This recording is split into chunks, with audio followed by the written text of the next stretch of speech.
training of specialists for ships operating in polar waters, and the MOU between the Ministry of Ports, Shipping and Waterways of the Republic of India and the Maritime Board of the Russian Federation.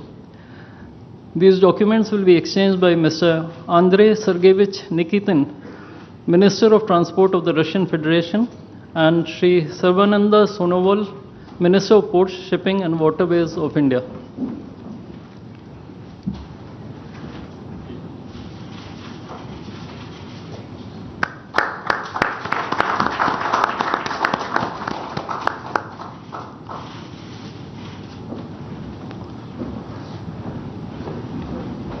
We now have the exchange of MOU between Messrs. JSC Uralchem and Messrs. Rashtriya Chemicals and Fertilizers Limited and National Fertilizers Limited and Indian Potash Limited.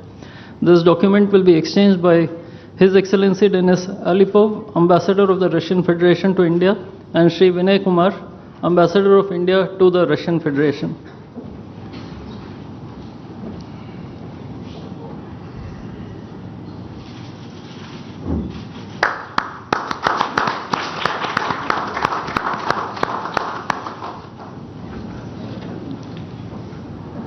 The last two documents include the protocol between the Central Board of Indirect Taxes and Customs of the Government of the Republic of India and the Federal Customs Service of the Russian Federation for cooperation in exchange of pre-arrival information in respect of goods and vehicles moved between the Republic of India and the Russian Federation, and the bilateral agreement between the Department of Posts, Ministry of Communications of the Republic of India and JSC, the Russian Post.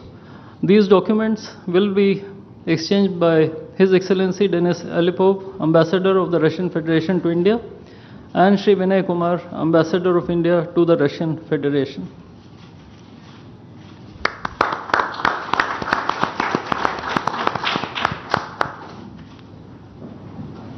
I would like to additionally inform everyone that the two leaders have also adopted a joint statement which would be issued shortly. Both sides have also adopted the program for the development of strategic areas of India-Russia economic cooperation till 2030. And we also welcome the Russian side's decision to adopt the framework agreement to join the International Big Cat Alliance. Ladies and gentlemen, I now request the spokesperson of the Ministry of External Affairs to conduct the rest of the proceedings.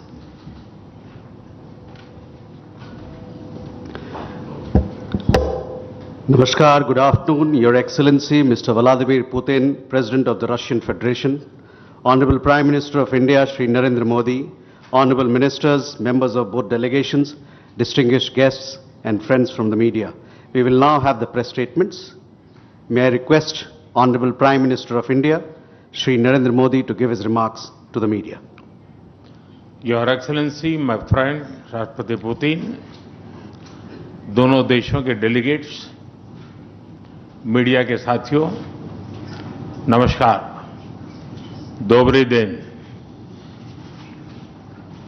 आज भारत और रूस के 23वें शिखर सम्मेलन में राष्ट्रपति Putin का स्वागत करते हुए मुझे बहुत खुशी हो रही है। उनकी यात्रा ऐसे समय हो रही है जब हमारे द्विपक्षीय संबंध कई ऐतिहासिक माइलस्टोन के दौर से गुजर रहे हैं। ठीक 25 वर्ष पहले राष्ट्रपति पुतिन ने हमारी स्ट्रेटेजिक पार्टनरशिप की नींव रखी थी। 15 वर्ष पहले 2010 में हमारी साझेदारी को special and privilege strategic partnership का दर्जा मिला। पिछले 2.5 दशक से उन्होंने अपने नेतृत्व और दूरदृष्टि से इन संबंधों को निरंतर सींचा है। हर परिस्थिति में उनके नेतृत्व ने आपसी संबंधों को नई ऊंचाई दी है। भारत के प्रति इस गहरी मित्रता और अटूट प्रतिबद्धता के लिए मैं राष्ट्रपति पुतिन का, मेरे मित्र का हृदय से आभार व्यक्त करता हूं। फ्रेंड्स, पिछले 8 दशकों में विश्व में अनेक उतार चढ़ाव आए हैं।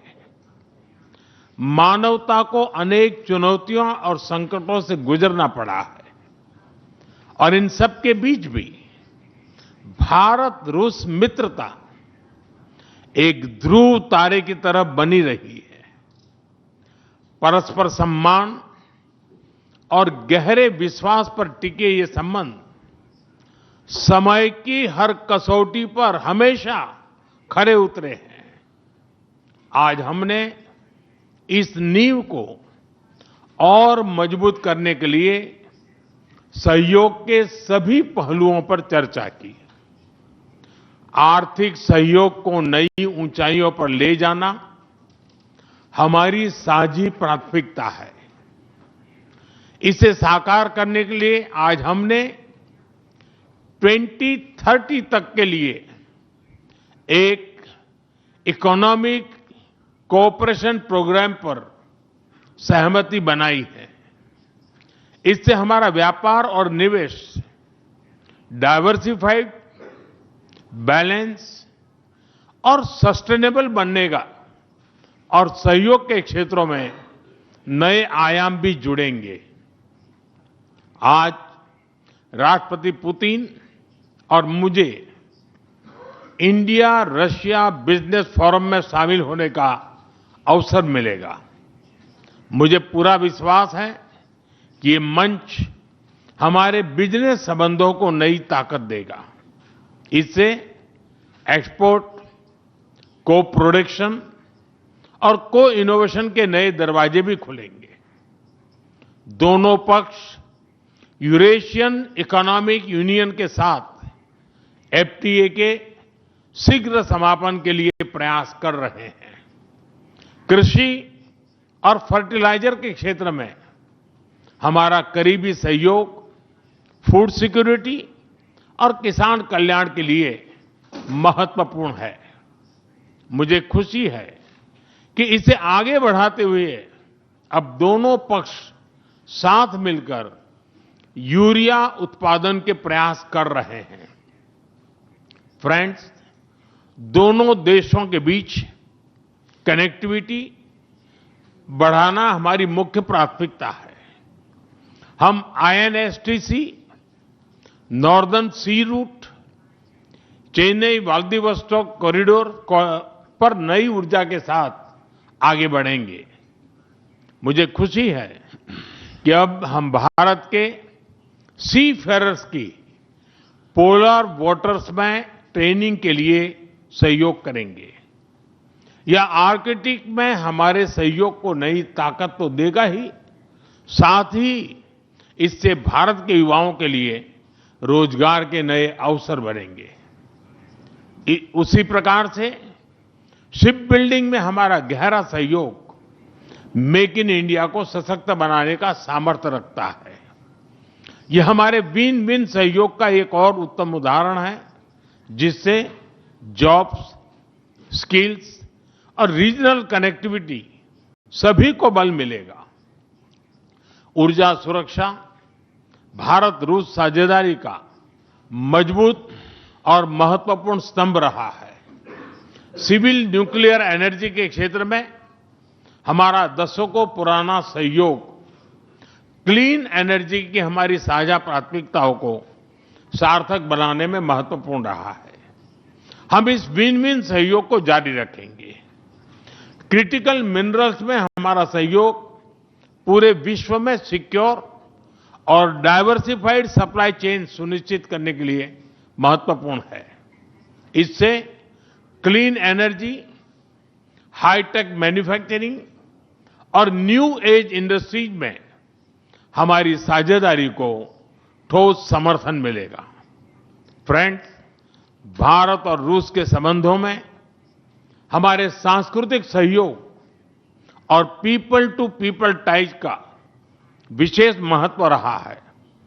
दशकों से दोनों देशों के लोगों में एक दूसरे के प्रति स्नेह, सम्मान और आत्मीयता का भाव रहा है। इन संबंधों को और मजबूत करने के लिए हमने कई नए कदम उठाए हैं। हाल ही में रूस में भारत के 2 नए कॉन्सुलेट्स खोले गए हैं। इससे दोनों देशों के नागरिकों के बीच संपर्क और सुगम होगा और आपसी नजदीकियां बढ़ेगी। इस वर्ष अक्टूबर में लाखों श्रद्धालुओं को काल्मिकिया में इंटरनेशनल बुद्धिस्ट फोरम में भगवान बुद्ध के पवित्र अवशेषों का आशीर्वाद मिला। मुझे खुशी है कि शीघ्र ही हम रूसी नागरिकों के लिए निःशुल्क 30 डे ई टूरिस्ट वीजा और 30 डे ग्रुप टूरिस्ट वीजा की शुरुआत करने जा रहे हैं। मैन पावर मोबिलिटी हमारे लोगों को जोड़ने के साथ साथ दोनों देशों के लिए नई ताकत और नए अवसर क्रिएट करेगी। मुझे खुशी है कि इससे बढ़ावा देने के लिए आज 2 समझौते किए गए हैं। हम मिलकर वोकेशनल एजुकेशन, स्किलिंग और ट्रेनिंग पर भी काम करेंगे। हम दोनों देशों के स्टूडेंट्स, स्कॉलर्स और खिलाड़ियों का आदान प्रदान भी बढ़ाएंगे। फ्रेंड्स, आज हमने क्षेत्रीय और वैश्विक मुद्दों पर भी चर्चा की। यूक्रेन के संबंध में भारत ने शुरुआत से शांति का पक्ष रखा है। हम इस विषय के शांतिपूर्ण और स्थायी समाधान के लिए किए जा रहे सभी प्रयासों का स्वागत करते हैं। भारत सदैव अपना योगदान देने के लिए तैयार रहा है और आगे भी रहेगा। आतंकवाद के विरुद्ध लड़ाई में भारत और रूस ने लंबे समय से कंधा मिलाकर सहयोग किया है। पहलगाम में हुआ आतंकी हमला हो या क्रोकस सिटी हॉल पर किया गया कायरतापूर्ण आघात, इन सभी घटनाओं की जड़ एक ही है। भारत का अटल विश्वास है कि आतंकवाद मानवता के मूल्यों पर सीधा प्रहार है और इसके विरुद्ध वैश्विक एकता ही हमारी सबसे बड़ी ताकत है। भारत और रूस के बीच यूएन, G20, ब्रिक्स, SCO तथा अन्य मंचों पर करीबी सहयोग रहा है। करीबी तालमेल के साथ आगे बढ़ते हुए हम इन सभी मंचों पर अपना संवाद और सहयोग जारी रखेंगे। एक्सेलेंसी, मुझे पूरा विश्वास है कि आने वाले समय में हमारी मित्रता हमें ग्लोबल चैलेंजेस का सामना करने की शक्ति देगी और यही भरोसा हमारे साझा भविष्य को और समृद्ध करेगा। मैं एक बार फिर आपको और आपके पूरे डेलीगेशन को भारत यात्रा के लिए बहुत बहुत धन्यवाद देता हूं। स्पासिबा।